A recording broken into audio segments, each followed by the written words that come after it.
시청자 여러분 안녕하십니까? 지방자치 중점 소식을 전하고 더 나은 지방자치의 방향성을 제시하는 지방자치 1번지입니다. 전라북도 전주시가 혁신도시 공공기관의 지역인재 35%를 의무적으로 채용할 수 있도록 하는 관련법 개정을 위해 전방위적 활동에 나섭니다. 김승균 기자의 보도입니다. 전라북도 전주시가 혁신도시 공공기관 지역인재 35% 의무채용 법제화를 위해 전방위적 활동에 나섭니다. 시는 7월 5일 국회에서 전국혁신도시 단체장과 지역별 국회의원, 대학생 대표 등이 참석한 가운데 혁신도시 공공기관 지역인재 의무채용 법제화를 촉구하는 공동 기자회견을 가집니다. 또한 여야 3당 대표를 방문해 당론 채택을 촉구하는 등 다각적인 활동을 펼친다는 입장입니다. 이번에 열리는 기자회견을 통해 지역인재 의무채용과 더불어 청년 문제 해결과 지역경제 활성화를 이루고 반드시 혁신도시 기관의 지역인재 35%를 의무채용할 수 있도록 관련법 개정을 강력히 요청할 예정입니다. 이어 여야 3당 대표와 원내대표를 잇따라 방문해 6월 8일 입법 발의된 지역인재 채용 의무법이 조속히 국회를 통과할 수 있도록 당론으로 채택해 줄 것을 건의키로 했습니다.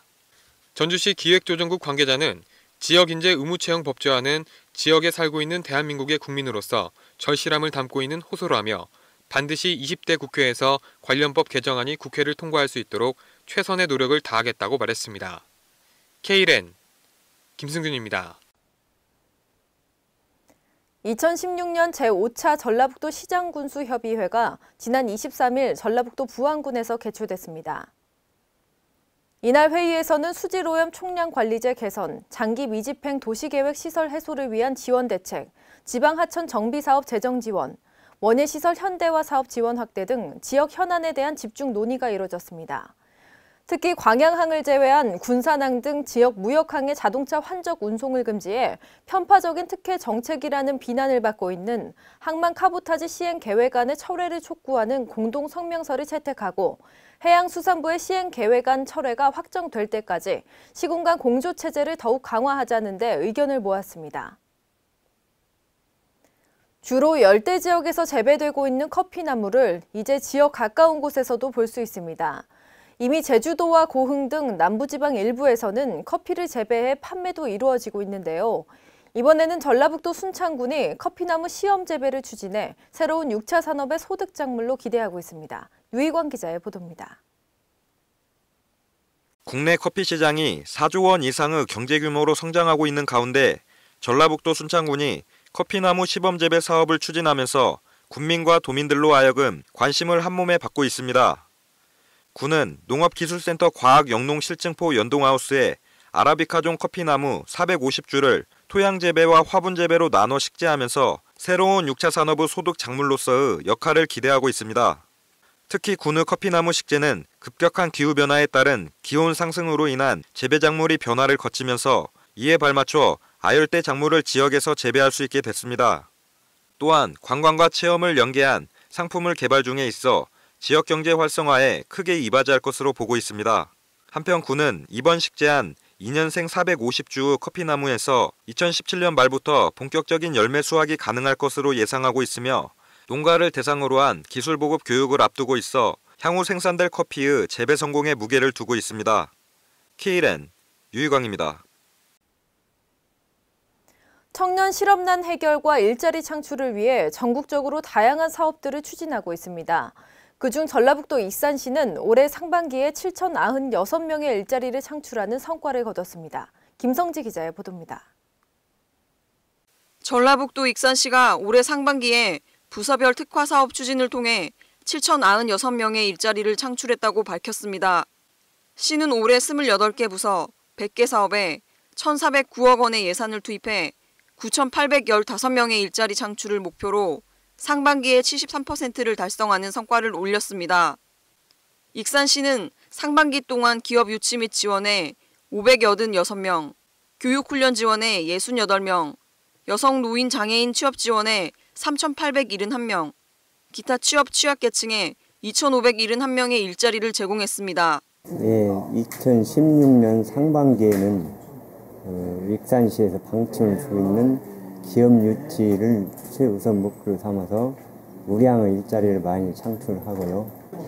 일자리 유관기관과 협력해서 구인구직 만나문화를 등을 통해서 일자리를 창출하고 있습니다. 정원율 익산시장은 하반기에도 시민들이 희망을 가질 수 있도록 양질의 일자리 창출을 위해 모든 부서가 힘을 모아 일자리 창출에 기여할 수 있도록 총력을 다하겠다고 전했습니다. K랜 김성지입니다.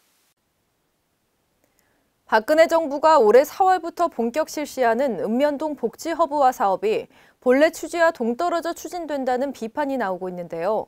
사업 추진 과정에서 인력 부족으로 인한 과중한 업무 부담 등 많은 어려움을 겪고 있는 것으로 나타나 의혹만 앞선 것이 아니냐는 지적도 제기됐습니다. 유희광 기자가 취재했습니다. 올해 4월 갑작스레 복지허브화 사업이 실시되면서 사업 추진에 있어 보건부를 비롯한 각 읍면동 주민센터 등 업무 담당 직원들의 불만 섞인 목소리가 이곳저곳에서 쉴 새 없이 터져나오고 있습니다. 읍면동 복지허브화 사업은 박근혜 정부의 대표 복지 공약으로 복지 사각지대를 발굴해 문제를 해소하고 맞춤형 복지팀을 배치해 복지 부족으로 인한 후진국형 사건 사고 발생을 막기 위해 마련된 사업입니다.